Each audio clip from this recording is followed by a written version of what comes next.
नमस्कार। जवाब तो देना होगा मैं आप सभी का स्वागत है। मैं हूं डॉक्टर अवधेश मिश्रा। छत्तीसगढ़ के 25 सालों के गौरवशाली इतिहास में कल एक नया दिन जुड़ने वाला है।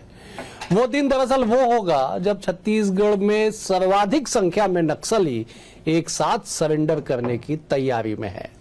इंद्रावती नदी पार करके नाव के माध्यम से पैदल चल के जगदलपुर शहर तक के लिए रवाना हो चुके हैं। बस इंतजार है आज रात ढलने का। कल सवेरे जब सूरज उगेगा तो बस्तर की एक नया इतिहास लिखा जाएगा। नाम सुन लीजिए, रूपेश जैसे बड़े माओवादी अपने साथियों के साथ 70 वेपन के साथ सरेंडर करने की पूरी तैयारी हो चुकी है। माना जा रहा है कि नक्सलवाद पे सबसे बड़ा प्रहार है। यही वजह है कि अब तमाम लोग सरेंडर करने के लिए जंगलों से बाहर निकल चुके हैं। आज इसी बेहद ही गंभीर विषय पे करेंगे चर्चा, लेकिन उससे पहले देख लीजिए ये खास रिपोर्ट।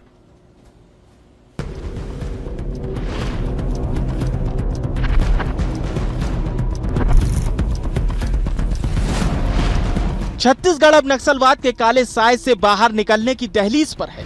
केंद्रीय गृह मंत्री अमित शाह का ताजा पोस्ट इस बात की गवाही दे रहा है कि अबूझमाड़ से लेकर उत्तर बस्तर तक का इलाका नक्सल मुक्त घोषित हो चुका है। शाह ने साफ कहा है कि अब लक्ष्य दक्षिण बस्तर में बचे कुचे नक्सल नेटवर्क का जल्द पूरी तरह सफाया करने पर है। इस पोस्ट के पीछे कहीं न कहीं नक्सलवाद पर निर्णायक प्रहार की तस्वीर भी एक बड़ी वजह है।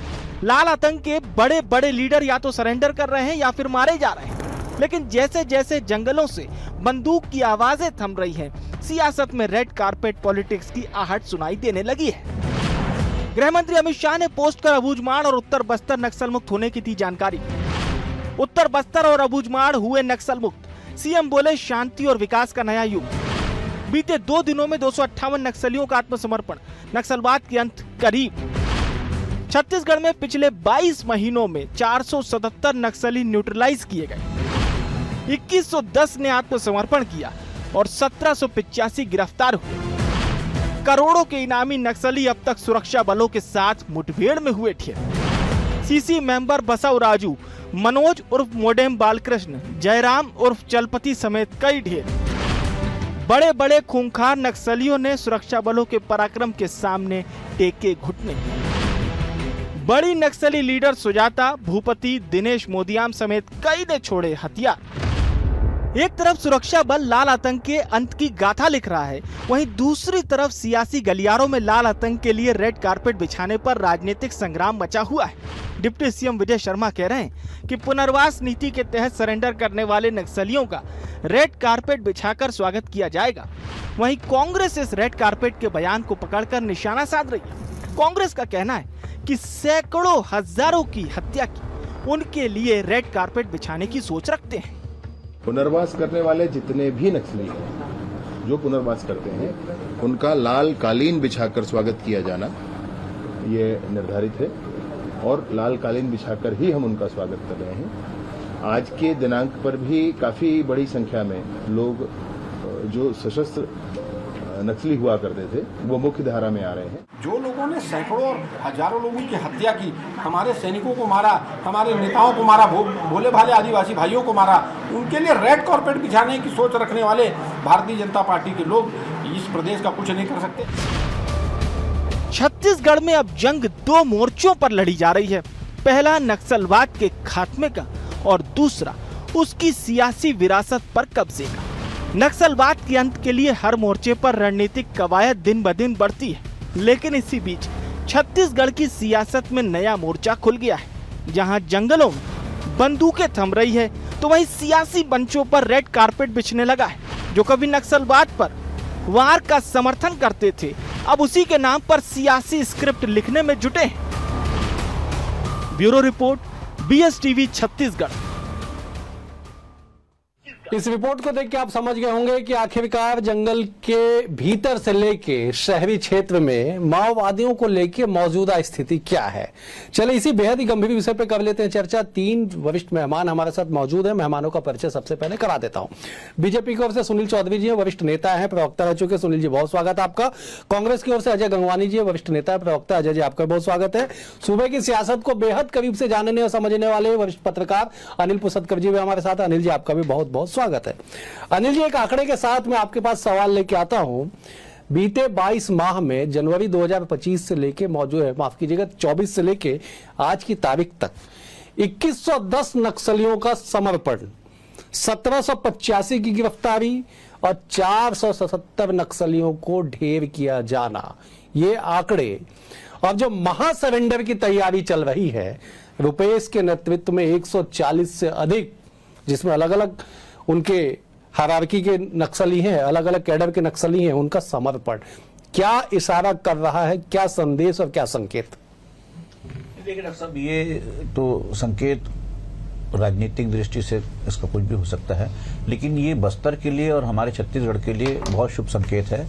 और जो 400 से ज्यादा नक्सलियों का जो न्यूट्रलाइजेशन हुआ है इस शायद सरकार के आने के बाद, उसने नक्सलवाद की कमर तोड़ दी है। लेकिन हम इसको अगर बहुत ध्यान से देखें तो नक्सलवाद को पनपने के लिए जो असंतोष, भय और जो गरीबी और असंतुलन का जो वातावरण मिलना चाहिए था वो पहले मिलता था, वो अब खत्म हो चुका है। दूसरी बात, जो फीडबैक है, जो इनके थिंक टैंक है, जिसको हम अर्बन नक्सल भी कहते हैं, बिल्कुल सर, उस मोर्चे पे भी जो सरकार जो है सरकार ने बहुत तरीके से काम किया, बहुत सफलता पाई है। आज देखिए, जो पहले जरा सी बात पर बस्तर में कुछ होता था तो बड़े बड़े लेखक और बड़े बड़े लोग जो है तत्काल वहां आ जाते थे। एक विनायक सेन की जब गिरफ्तारी हुई थी तो मैं समझता हूं कि 20-30 देश की जो है राजदूत यहां आए थे न्यायालय में उनकी जो न्यायिक प्रक्रिया को देखने के लिए।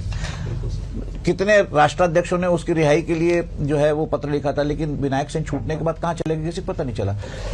जो कहने को लगता था कि जो हाँ ठीक है नक्सलवाद जंगल में, लेकिन जंगल में था जरूर नक्सलवाद, उसकी जो जड़ें जो शहरी क्षेत्रों में थी उसको काटने के बाद, जो कहते ना कि आपने जो है फीडर लाइन काट दी, तो फीडर लाइन काटने के बाद नक्सली अकेले पड़ गए थे। और दूसरी बात जो है उसके बाद जो अमित शाह का जो अनाउंसमेंट था प्री इलेक्शन कि हम जो है मुक्त कर देंगे, उसके बाद पुलिस ने जिस तरह से काम किया है, फोर्सेस ने जिस तरह से काम किया न्यूट्रलाइजेशन का, तो उसने कमर तोड़ दी और ये जो आंकड़े आ रहे उसी का परिणाम है। सुनील जी, दीपक वैद्य जी पीसीसी के चीफ हैं, वरिष्ठ नेता हैं, आदिवासी नेता हैं, बस्तर का प्रतिनिधित्व करते हैं।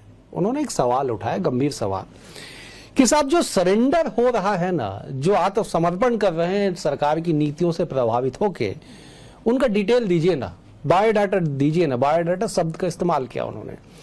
कुल मिला के वो कहते हैं कि साहब एक ही चेहरे को बार बार आप घुमाते हैं और नंबर गेम में बाजी मार लेते हैं। इस पे जवाब जरूर दीजिएगा, छोटा सा। लेकिन आज जो तस्वीर निकल के सामने आई, इंद्रावती नदी पार करके 150 के करीब नक्सलियों का, हथियार बंद नक्सलियों का शहर की ओर आना और जगदलपुर के लिए रवाना हो जाना, क्या संकेत है बताइए जरा।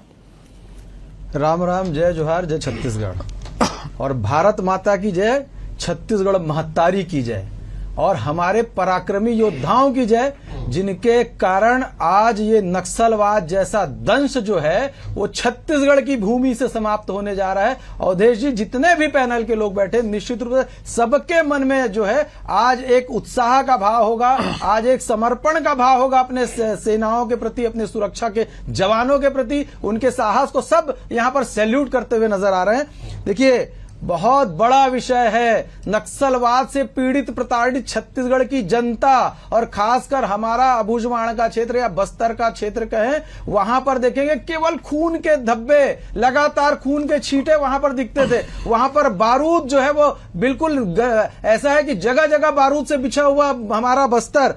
उसके बाद मौत का तांडव हम लोगों ने देखा और उसी बस्तर में आज फिर से लोकतंत्र की स्थापना की दिशा में यदि सरकार ने मजबूती से प्रयास किया और हम आगे बढ़ रहे हैं, निश्चित रूप से भारत के संविधान की, भारत के लोकतंत्र की जीत है। और इस जीत में यदि सबसे बड़ी भूमिका किसी की है तो मैं माननीय प्रधानमंत्री श्री नरेंद्र मोदी जी को, माननीय केंद्रीय गृह मंत्री श्री अमित शाह जी को, हमारे प्रदेश के यशस्वी मुख्यमंत्री माननीय विष्णुदेव साय जी को और हनुमान जी की तरह जो लगातार इसमें लगे हुए इसमें हमारे गृह मंत्री विजय शर्मा जी और सारे वो लोग जो कहीं ना कहीं इस अभियान में शामिल थे, उनके लिए। और उसमें मीडिया का भी बड़ा स्थान है। अवधेश जी, आप लोगों को भी मैं बहुत बहुत आभार व्यक्त करता हूं कि छत्तीसगढ़ नक्सल उन्मूलन की दिशा में अंतिम पायदान पर अब खड़ा हो गया है और नक्सली समाप्त होने वाले हैं। और ये पराक्रम की जीत है। सुनील जी, मैं आ रहा हूं। आप जिस उत्साह के साथ भारत माता की जय के नारे लगाए, रोंगटे खड़े हो गए स्टूडियो में सबके,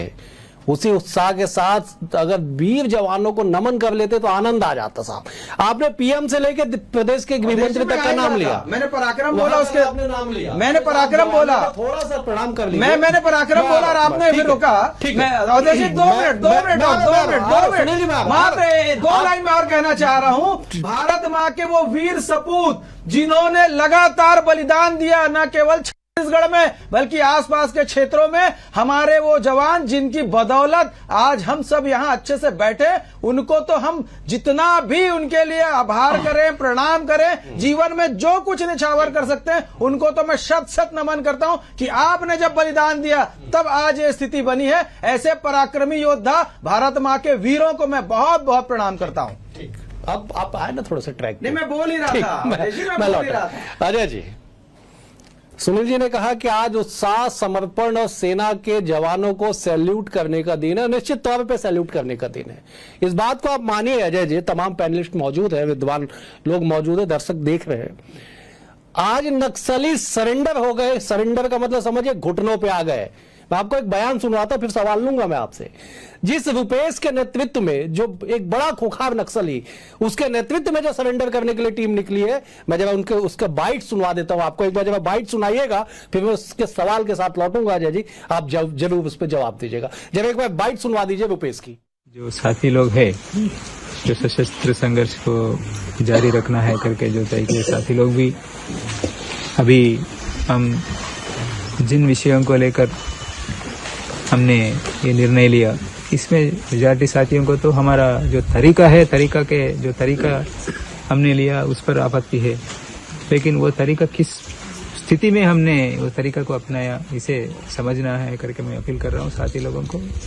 आप लोग भी सोचना चाहिए, आप लोगों का सुरक्षा का चिंता जरूर है हमें। पहले हम बचना है, बाद में हम क्या करना है करके सोच सकते, जो मौका है उसको इस्तेमाल कर सकते हम। इसलिए सभी साथी लोग, और किसी साथियों को भी जानकारी भी नहीं है, वो साथी लोगों को अभी जानकारी हो रही, कुछ लोगों को दूसरा राज्यों में जो साथी लोग हैं ये तो इस प्रक्रिया के बारे में क्या हो रही है जानकारी भी नहीं है। अभी मीडिया के जरिए ये सब तो पता चलेगा, तब आप लोग भी अगर सोचने से इस प्रक्रिया में आना चाहे तो फिर क्या तरीका कुछ तो रहना चाहिए करके मैं सोच के मैं एक कांटेक्ट नंबर, मेरा कांटेक्ट नंबर दे रहा हूँ, आप लोग इसमें कांटेक्ट कर सकते। आप लोग अजय जी, आपने इस बयान को सुना, ये रुपेश हैं, सीसीएम है, सेंट्रल कमेटी के मेंबर है, दुर्दांत नक्सली। एक शब्द कह देता हूं, सबसे पहले हमें बचना है, उसके बाद सोचना है क्या करना है। समझिए इस बयान के इस 10 सेकंड के बाद की गहराई को समझिए कि जान बचा के नक्सली आज घुटने पे है, और यही वजह है कि बड़ी संख्या में बल्क में आके सरेंडर करने के लिए तैयार हुए। अजय जी, इस पे सियासत कैसे करें हम, बताइए जरा, सवाल क्यों उठाए, थोड़ा समझाइए। प्रश्नों को मेरा निवेदन आप जुड़े, अगला 2 से 3 मिनट मुझे दीजिएगा। देखिए, महत्वपूर्ण बात है, नक्सलवाद कांग्रेस पार्टी लिए कभी राजनीति का विषय हो नहीं सकता। 25 मई 2013 को झीरम की घटना में 30 से ज्यादा नेताओं को हमने खोया, वो दर्द आज भी उतना ही ताजा है। और महत्वपूर्ण बात है, मेरे मित्र सुनील चौधरी ने बहुत जोशीला भाषण दिया। आज देखिए, जो सुरक्षा बल के जवान हैं, सीआरपीएफ है, डीआरजी के जवान हैं, जो पूरी ईमानदारी से, साहस से, पराक्रम से नक्सलवाद के खिलाफ लड़ाई लड़ रहे हैं, कांग्रेस पार्टी उसके साहस को, उसके पराक्रम को दिल से सलाम करती है। आपत्ति हमें इस बात से है कि नक्सलवाद के नाम पे जो इवेंट मैनेजमेंट किया जा रहा है, जो पॉलिटिकल प्रोपेगेंडा किया जा रहा है, क्रेडिट लेने की राजनीति की जा रही है, जो पब्लिसिटी स्टंट किया जा रहा है, ये किसी प्रकार से लोकतंत्र में अच्छा संकेत नहीं है। पहले हमने देखा महाराष्ट्र में वहां के मुख्यमंत्री देवेंद्र फडणवीस जी मंच पर बुलाते। मैं एक बहुत महत्वपूर्ण बात कह दूं, जिन वीर जवान सपूतों के बलिदान का दावा हम चैनल पे आज बैठ के कर रहे हैं, उस चैनल पे उस जो सुरक्षा बल के जवान हैं, उनके हत्यारों को, जो निर्दोष आदिवासियों का इनकाउंटर, जो निर्दोष आदिवासियों को मारने वाले, जो वहां के बच्चों को अनाथ करने वाले नक्सलियों के लिए आज जो लाल आतंक के सिपाह सलार है, जो लाल आतंक का नेतृत्व करने वाले हैं, उनके माननीय गृह मंत्री विजय शर्मा जी कहते हैं कि मैं लाल कालीन बिछाऊंगा, तो जो लाल आतंक का नेतृत्व कर रहा है, क्या उसके लाल कालीन बिछाना क्या लोकतंत्र का अच्छा संकेत मानते हैं? दूसरी महत्वपूर्ण बात है, मुझे अच्छे से याद है 5 अप्रैल 2021 को माननीय अमित शाह जी छत्तीसगढ़ आए थे। उन्होंने सार्वजनिक मंच पे कहा था कि राज्य सरकार और केंद्र सरकार मिलकर लगातार बहुत अच्छा काम कर रही है, नक्सली बैकफुट में है। डीआरजी के एसपी का भी बयान उस समय आया कि देखिए महत्वपूर्ण बात है कि आज जो विश्वास विकास सुरक्षा को लेकर भारतीय जनता पार्टी क्रेडिट लेने का प्रयास कर रही है, जिसकी नींव कांग्रेस पार्टी ने रखी। एनसीआरबी के आंकड़े स्पष्ट रूप से कहते रहे कि नक्सली घटनाओं में 80%, नक्सली घटनाओं में आम आदमी की शहादत में 56% की कमी आई। जगरगुंडा जैसे इंटीरियर क्षेत्र में आज हमने झंडा फहराया। 600 गांव, आज जो महत्वपूर्ण बात है, सुकमा के 121, दंतेवाड़ा के 118, बस्तर के 63, कांकेर के 92, नारायणपुर के 48, कुल 600 गांव, 6 लाख लोगों को नक्सलवाद से मुक्त किया। लेकिन हमने क्रेडिट लेने की राजनीति नहीं की। मुझे अच्छे से याद अमित शाह जी का बयान आया था कि नक्सल के खिलाफ की लड़ाई के लिए सार्वजनिक बयानबाजी की आवश्यकता नहीं है, आप अंदर अंदर जड़ कमजोर कीजिए, उसकी लड़ाई को ईमानदारी से लड़िए। मैं तो पूछना चाहता हूं, क्या चैनल पे बैठ के बड़े बड़े दावे करना, जोशीले भाषण देना, एक इवेंट मैनेजमेंट करना क्या उचित है? दूसरी महत्वपूर्ण बात है, लाल कारपेट तो आप जो हत्यारे उनके लिए बिछा रहे हैं, उसके अलावा जो पूंजीपति मित्र हैं, आप बेलेडेला 1A 1B 1C 50 साल के लिए अपने नक्सली जो उसके पूंजीपति मित्रों को सौंप रहे हैं। तो ये आपके पीछे की नियति थी क्या? मंशा आदिवासियों के हित है या सिर्फ पूंजीपति मित्रों के लिए? और जो लाल आतंक के प्रतिनिधि हैं, जो सिपा सलार हैं, उनके लिए लाल कालीन बिछा ये स्पष्ट करें चैनल पे आज। चलिए ठीक, मैं जवाब ले लूंगा। सुनील जी, आप जवाब तैयार करिएगा। बेहद गंभीर सवाल अजय जी ने उठाया। मैं जरा एक बार अनिल जी का रुख करता हूं। अनिल जी, देश के इतिहास में वो दिन जरूर तय होगा जब माओवादियों का सफाया होगा। ये बात बिल्कुल सही है कि छत्तीसगढ़ ने जितना भुगता है उतना देश के किसी राज्य ने नहीं भुगता है। चाहे 76 जवानों के एक साथ शहादत हो जाए या बड़ी बड़ी घटनाएं हो जाए, जिस जुर्म का जिक्र अजय जी कर रहे थे, वो भी देश में सबसे बड़ा राजनीतिक हत्याकांड था नक्सलियों के द्वारा। ऐसे जख्म वाले प्रदेश में अगर बायोडेटा मांगा जाएगा, नियत, चाहे वो कांग्रेस की सरकार 18 से 23 तक रही हो या 23 से लेकर अब तक बीजेपी की सरकार हो, या पहले दिन से सरकारों के नियत पे सवाल उठेगा, कोऑर्डिनेशन पे सवाल उठेगा, तो जरा उन जंगल में बैठे उन जवानों का सोचिए ना, जो अपने जान की बाजी लगा के हम और आपकी रक्षा करने के लिए मौजूद है और इन नक्सलियों को घुटने पे लाके बैठा दिए। नहीं डॉक्टर साहब, देखो आपकी जो ये बात है ये 100% सही है कि सरकारें आती रहती है, जाती रहती है, और ऐसा नहीं है कि कोई सरकार इस समस्या के निपटने के लिए काम नहीं करी। सबने काम किया, किसी ने थोड़ा किया, किसी ने ज्यादा किया। अब जिसके होता ये है कि जो एक फुटबॉल के खेल में है, जो आपके डिफेंस से शुरू होता है, आप पास करते करते जाता है, जो गोल मारता है वो विजेता कहलाता है। तो भाजपा की सरकार में खत्म हो रहा, तो क्रेडिट का सवाल ही नहीं, उनको विजेता कहेंगे। लेकिन जो सवाल आपका है कि देखिए, नक्सलवाद से लड़ने वाला तो जवान होता है जो जंगल में होता है, वो कभी अपनी जान के को खतरे में डालकर अपनी ही जान के हत्यारों के जो जिनकी आशंका होती कि वो हत्या कर सकते, उनको कभी खुला नहीं छोड़ सकता। लेकिन उनको मौका जब मिला कि आप न्यूट्रलाइज करिए, बिल्कुल बेधड़क न्यूट्रलाइज करिए, तो ये 400 से ज्यादा न्यूट्रलाइजेशन का मामला आया। भाई सरकार तो, अजय जी कह रहे हैं कि हाँ ठीक है, उस पर विकास के काम हुए, भूपेश बघेल की सरकार में किसी ने कौन कहता कि नहीं किया, या भूपेश बघेल ने कोई नक्सलियों को फायदा नहीं पहुंचाया है, उनको सुरक्षा नहीं दी। लेकिन उस समय भी तो आप ये हरकत कर सकते थे या ये इस तरह के एक्शन ले सकते थे, आपको भी क्रेडिट मिलता। लेकिन क्या उस समय सरेंडर नहीं हुए? क्या उस समय के सरेंडर पे किसी ने बायोडाटा मांगा? ये बायोडाटा मांगना, सरेंडर होने पर ये जो आप शंकाएं जो कर रहे हैं, वो कहीं ना कहीं ऐसा लगता है अप्रत्यक्ष रूप से आप जो है नक्सलवाद को जो एक अघोषित सुरक्षा देने की कोशिश कर रहे हैं। नक्सलवाद खत्म हो रहा है, इस बात का स्वागत किया जाना चाहिए। नक्सलवाद के खात्मे की जो पहल है वो बहुत, उसमें सबसे महत्वपूर्ण होता है कि वीरप्पन भी खत्म हुआ, उसके लिए कारण था दृढ़ इच्छा शक्ति। इस बार सरकार ने दृढ़ इच्छा शक्ति दिखाई, ना बोली ना टोली ना कुछ, सीधा गोली या फिर सरेंडर। तो गोली या सरेंडर एकदम क्लियर पॉलिसी थी। तो गोली से देखिए, आप जो रुपेश का जो बयान बता रहे हैं उसमें उसका पहला ही है, पहले हमको बचना है। देखिए, भूपति भी जो जाके अगर महाराष्ट्र में सरेंडर कर रहा है, तो वो कहीं ना कहीं छत्तीसगढ़ में इस बात से उसको डर था कि अगर मैं सामने आ गया या मेरा अगर मुझे ट्रेस कर लिया गया तो मैं कहीं न्यूट्रलाइज ना हो जाऊं, मुझे एलिमिनेट न कर दे। तो इसलिए जो सरेंडर करने वो महाराष्ट्र गया। तो डर तो जान का बड़ा है। सोनू तेलंगाना में सरेंडर करता है, उसके खिलाफ नक्सली ही फरमान जारी करते हैं इसके हथियार छीन ले, या तो नक्सली उसे खुद मार देते उसके दूसरे साथी, या हमारे जवान उसे ढेर कर देते, इसलिए सरेंडर कर दिया। मैं यही कह रहा था। सुनील जी, जवाब दीजिएगा संक्षेप में, समय का अभाव है। नियति और रेड कॉर्पोरेट, मतलब कॉर्पोरेट आप केवल नक्सलियों के नहीं अपने उद्योगपति मित्रों के लिए भी बिछाने वाले हैं, कोट अनकोट अजय जी की बात। जवाब दीजिए। देखिए, सबसे महत्वपूर्ण बात मैं आपको बता देता हूं। अजय भाई अब विपक्ष का अगर दायित्व ऐसा निभा रहे हैं तो थोड़े दिन पहले इनका एक बयान था इनके ही कि जो नक्सली को आप न्यूट्रलाइज कर रहे हो वो भी तो छत्तीसगढ़ के हैं, वो तो यहीं के बच्चे, उनको क्यों मार रहे हो? छत्तीसगढ़ के युवा हैं, उनकी हत्याएं हो रही है। इसका बयान है? अरे आपके दीपक बैद जी का बयान है भैया, जरा सुन लिया करो। मेरा दूसरा, गलत बयानबाजी ना करें। अरे आपके अमित शाह जी, आपके चैनल में आपके अमित शाह जी नक्सलियों को भाई बताते हैं। सुन तो लो भाई, सुन लो ना, हम तो बोल रहे हैं ना। अब रेड कारपेट का विषय आ रहा है। देखिए, रेड कॉरिडोर था छत्तीसगढ़, और रेड कॉरिडोर से लोकतंत्र में जब वो आ रहे हैं, इसलिए हम लोकतंत्र की स्थापना के लिए रेड कारपेट बिछा रहे हैं, पलक पावड़े बिछा रहे हैं। और क्या कांग्रेस पार्टी लोकतंत्र की स्थापना नहीं चाहती छत्तीसगढ़ में? क्या नक्सलवाद यहां पनपता रहे, ऐसा चाहती कांग्रेस पार्टी? हम चाहते हैं नक्सलवाद का समापन हो। छत्तीसगढ़ की जनता और देश की जनता चाहती, एक एक व्यक्ति के मन में यह भाव है, इसलिए हम रेड कारपेट बिछा रहे हैं। वो रेड कारपेट लोकतंत्र की स्थापना का रेड कारपेट है। दूसरा एक महत्वपूर्ण विषय और यह कह रहे हैं, बायोडाटा। अरे भैया, बायोडाटा, आप नक्सलवाद की खात्मा चाहते हैं कि बायोडाटा का फाइल बनाना चाहते हैं? 2 दिन के अंदर में 285 नक्सलियों ने सरेंडर कर दिया। भूतो न भविष्यति, ये छत्तीसगढ़ इतिहास याद रखेगा, और कांग्रेस का भी इतिहास याद रखेगा कि वो केवल प्रश्न उठाती रह गई, लेकिन जब काम करने का अवसर मिला तो भारतीय जनता पार्टी की सरकार ने करके दिखाया। जवाब दे दीजिए, सीधे जवाब दीजिए। अभी ताजा मैं सुप्रीम कोर्ट का डिसीजन कोट कर दूं। सुप्रीम कोर्ट ने शासक को निर्देशित किया, रामचंद्र रेड्डी जिसको नक्सली इनकाउंटर में हत्या बताई गई, उसके शव को सुरक्षित करने का आदेश दिया। न्यायिक जांच का आदेश दिया कि जब तक न्यायिक जांच नहीं हो रही है उसके शव को संभाल के रखा जाए। इससे बड़ा संकेत हो सकता है क्या? महत्वपूर्ण बात है, पीडिया में, कोयलीबेड़ा में,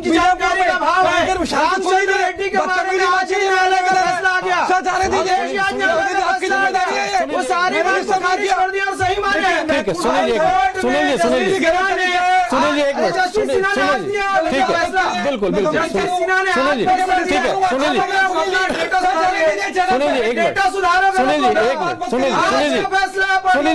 सुन लेते पहले शांति, ठीक है, अजय आप कंप्लीट कर दीजिए जल्दी, संक्षेप में। देखिए, पीडिया में, कोयलीबेड़ा में, बीजापुर में, कांकेर में, नारायणपुर में ये आदिवासी आरोप लगाते रहे, पैदल मार्च करके राजभवन तक आते हैं कि निर्दोष आदिवासियों का इनकाउंटर किया जा रहा है। इस बात का सबसे बड़ा संकेत है, ये कांग्रेस का आरोप नहीं है। एक आखिरी महत्वपूर्ण बात कह दूं, 13 मई को ऑपरेशन संकल्प का दावा किया गया। माननीय विष्णुदेव साय जी कहते हैं 22 नक्सली मारे गए।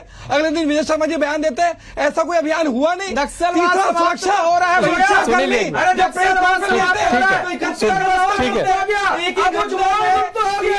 है, सुनील जी, अजय जी, सुनील जी, अजय जी, ठीक है, सुनील जी एक मिनट, अजय जी, ठीक है, अजय जी, सुनील जी, ठीक है, मैं जब अनिल जी का रुक कर रहा हूँ सर, ठीक है, आप कंप्लीट कर दीजिए, अजय जी आप कंप्लीट कर लीजिए।